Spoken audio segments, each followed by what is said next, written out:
Welcome to the Slop Farm. Enjoy the video. You begin by confirming the battery is out and the controller is disconnected so you avoid shorts. Lay the shell halves flat and align internal parts in assembly order. This saves time.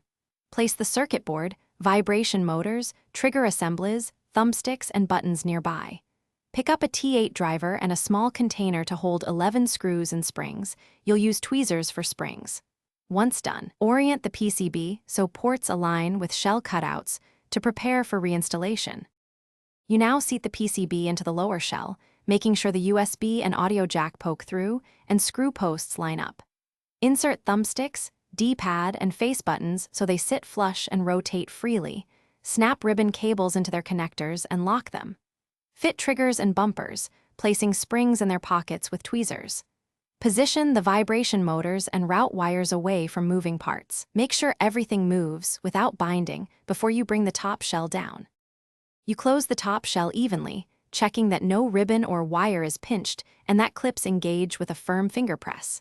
Start screws loosely and then tighten in a crisscross pattern in small 0.5 to 1 turn increments so the shell seats uniformly.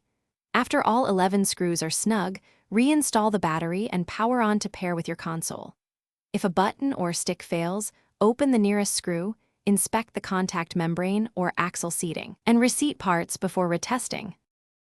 Thanks for watching. Consider subscribing if we helped you today.